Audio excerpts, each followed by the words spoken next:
Example, उसमें क्या है, find the product by substitutable rearrangement. आगे क्या था, सम था, तो सम में क्या आया, प्लस आया, और जब प्रोडक्ट वर्ड आया तो मल्टीप्लाई आया। यानी जब प्रोडक्ट वर्ड होता है तो हमें मल्टीप्लाई, और सम होता है तो प्लस करना होता है।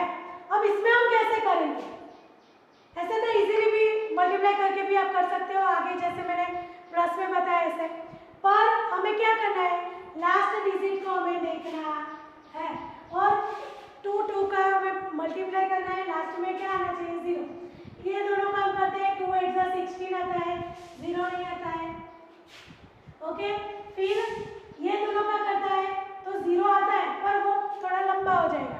अब देखो, मैं ये दोनों का कर 52 जा तो 100 होता था, 100 को फिर इससे करेंगे तो इजीली मल्टीप्लाई हो जाएगा। तो हम क्या करेंगे कि 50 और 2 की पेयर बना देंगे, यानी उसे हम ब्रैकेट में लिख देंगे, जैसे आगे हमने करा था वैसे ही। अब इसको हम ऐसे ही लिखेंगे, 52 जा 100। अब इजी हो जाएगा ना, देखो अब इसका हम मल्टीप्लाई करें तो देखो क्या होगा, 1768 मल्टीप्लाई पहले 1 से करेंगे तो आंसर वही का वही, और इसके 0 इधर लगा देंगे। कितने इजी हो गए। जब ऐसा 10 100 1000 से मल्टीप्लाई हो ना, तो आपको क्या करना है, जिसके साथ मल्टीप्लाई हो वो ऐसा का ऐसा लिखना है, और जितने 0 है वो आंसर में हमें लगा देने हैं। ओके, तो ये सम ऐसे होता है। अब आगे हम देखते हैं नेक्स्ट सम। अब इसमें भी हम देखो लास्ट डिजिट लेते हैं तो क्या होता है, 5 9 का 45 तो 5 आता है। अब ये दोनों का करते हैं तो 54 आता है, पर 5 6 का करते हैं तो 30, 5 6 का 30 तो 0 आएगा लास्ट डिजिट। तो हम क्या करेंगे, ये दोनों की पेयर बनाएंगे, इसको ऐसे ही लिख देंगे मल्टीप्लाई, इसकी पेयर बनाएंगे। अब ये दोनों का मल्टीप्लाई हम करेंगे। चलो 6 5 जा 30, 30 का 0 कैरी 3, 6 2 जा 12, 13 14 15, 15 का 5, 6 6 जा 36, 36 और 1 यानी 37। अब 1 से करेंगे तो पहले हम 0 लगाएंगे, फिर 1 5 जा 5, 1 2 जा 2, 6 2 जा 6 1 जा 6, इसका हम प्लस करेंगे। देखो ये 0 5 5 यानी 10, 10 का 0 कैरी 1, 7 में 1 ऐड करेंगे 8, 8 एंड 2 यानी 10, 10 का 0 कैरी 1। देखो 4 1 एंड 3 4, 4 में 6 ऐड करेंगे तो 10। ओके, तो क्या आ गया 10,000। तो हम क्या करेंगे, इसको ऐसे ही लिखेंगे मल्टीप्लाई 10,000।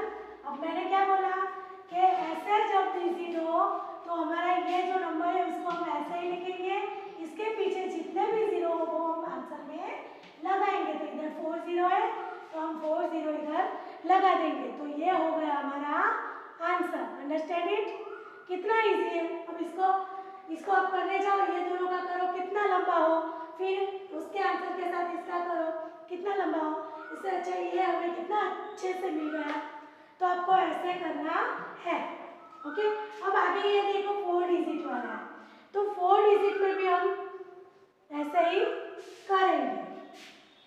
चलो अब देखते हैं ये दोनों का, वैसे तो 5 0 का 0 ही हो जाएगा, इसलिए 0 ही होगा बराबर, पर हम क्या करेंगे,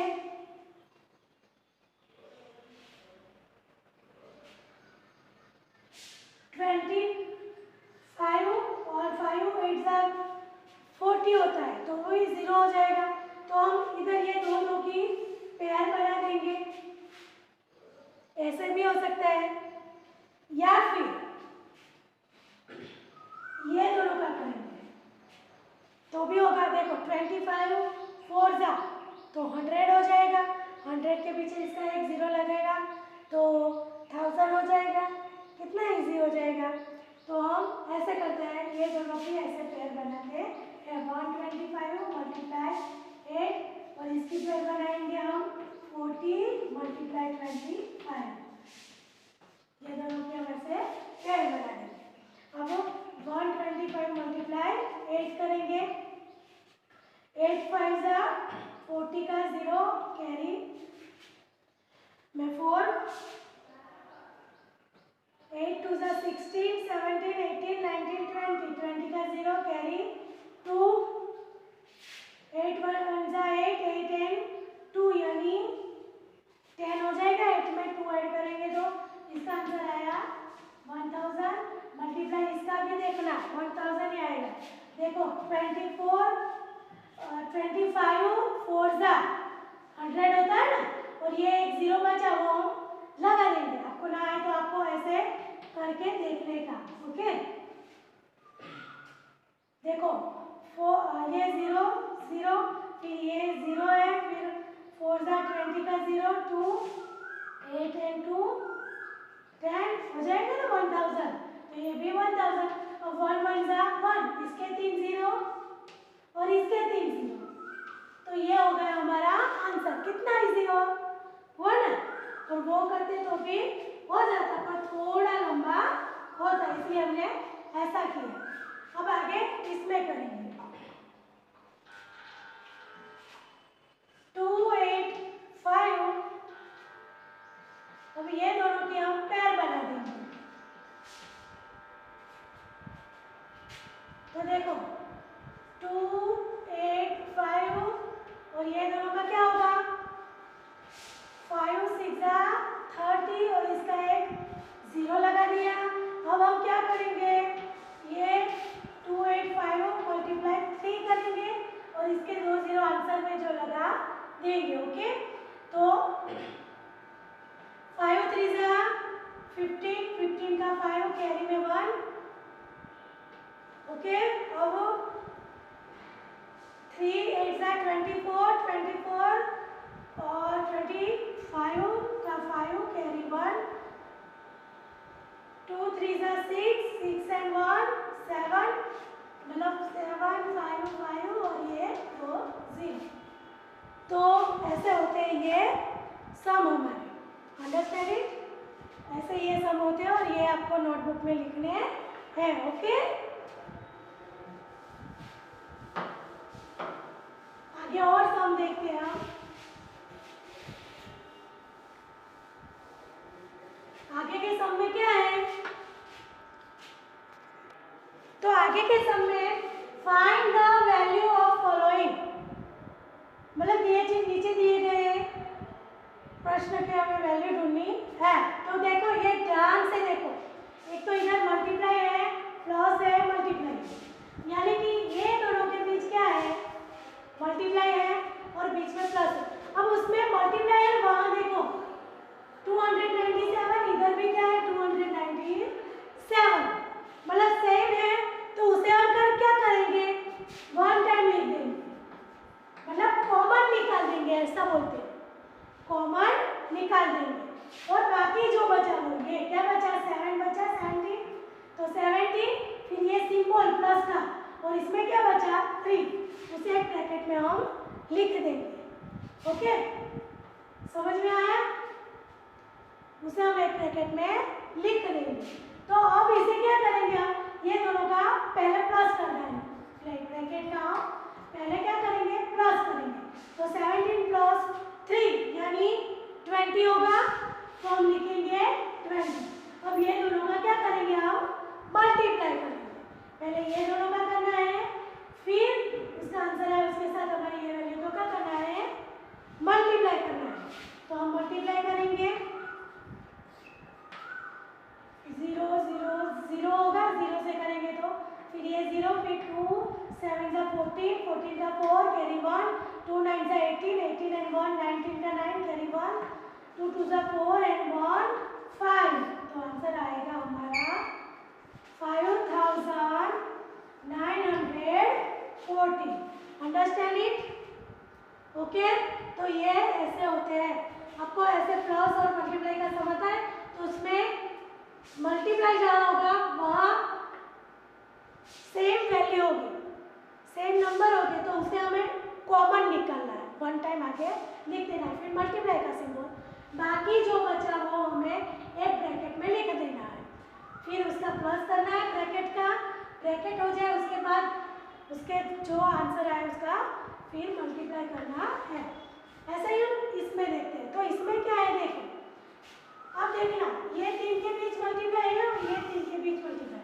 अब आप बोलोगे मैडम इसमें तो कुछ भी कॉमन नहीं है, तो वो हमें सेट करना पड़ेगा, कॉमन निकालने के लिए हमें सेट करना पड़ेगा। तो वो हम कैसे करेंगे, आप ध्यान से देखो, इधर 5 है और इधर 25 है, तो 25 यानी 5 5 जा 25 होते हैं, तो हम क्या करेंगे इधर इसके हम फैक्टर लिख देंगे, इसको सेम इट इज लिख देंगे सेम, उसमें हम कुछ चेंज करेंगे नहीं। अब ये प्लस ऐसे ही, ये भी ऐसे ही लिख देंगे। अब ये मैं 25 की जगह क्या करूंगी, 5 मल्टीप्लाई 5 मतलब क्या हो जाएगा 25 हो जाएगा। मैंने वही लिखा, इसके उसके फैक्टर लिख दें और इसको ऐसे ही देखो, ये 25 की जगह मैंने ये 5 5 लिखा है। समझ में आया? अब हम क्या करेंगे, तो देखना ये दोनों का मैं मल्टीप्लाई करूंगी ना, इसका और इसका, हम मल्टीप्लाई करके देखते हैं आंसर क्या आता है। चलो, तो 5 टाइम्स 45, 45 का 5 कैरी 1, 5 6 30, 30 and 4 30, 4 का 4 and कैरी 3, 5 7 35, 36, 37, 38, तो आ गया देखो ये हो गया। तो मैं अब क्या करूंगी, ये तो ऐसे ही लिखेंगे, अब आगे का सब स्टेप सेम कॉपी कर देंगे, बराबर। तीनों तीन मैंने ऐसे लिख दिए। अब ये प्लस, ये दोनों को मैंने मल्टीप्लाई किया, क्या आंसर आया हमारा 3 8 4 5। अब इसमें क्या बच गया था, तो मल्टीप्लाई 5 मल्टीप्लाई 280। अब देखो ये दो और ये दो सेम हो गए, हुए ना, तो क्या करेंगे उसे हम कॉमन निकाल देंगे। निकाल दिया इसको और इसको कॉमन निकाल दिया। अब क्या बचा, तो मल्टीप्लाई फिर ये 7 8 2, फिर प्लस लिखना है, क्या करना है याद रखना, ब्रैकेट में प्लस ही लिखना होता है। फिर इधर क्या बचा, तो 2 1 8, ये मल्टीप्लाई कहीं लिखना नहीं है। ओके, समझ गए? अब हम क्या करेंगे, तो मैं आप बोलोगे मैडम इसमें तो ऐसा नहीं था, इसमें 1 ही डिजिट था इसलिए वो हमने ऐसे ही लिख दिया, पर इसमें क्या हुआ 2 डिजिट है और मल्टीप्लाई वाले हैं, तो उसका हम फिर से क्या करेंगे मल्टीप्लाई करेंगे। इधर मैं मल्टीप्लाई कर देती हूँ, 5 5 क्या होगा 25, 25 का 5 कैरी 2, 5 4 20, 20 एंड 2, 22 का 2 कैरी 2, 5 8 40, 40 एंड 2 यानी 42 का 2 कैरी 4, 5 3 15 एंड बराबर। तो इसका होगा 19225 और इसका होगा 700। इसका भी हम कर देते हैं प्लस, 782 प्लस 218, 0 8 and 2 यानी 10, 10 का 0 कैरी 1, 9 and 1 यानी 10, 10 का 0 कैरी 1, 7 and 1 8, 8 and 2 10, 1000। अब देखो मैंने आपको आगे भी बताया कि ऐसा जब हो तब क्या करना है, ये हमें सेम लिख देना है और इसके पीछे जो 0 है वो हमें लिख देना है। तो ये हो गया हमारा आंसर। ये थोड़ा डिफिकल्ट है पर इजी है, ध्यान से देखने पर आपको समझ में आ जाएगा। Understand it?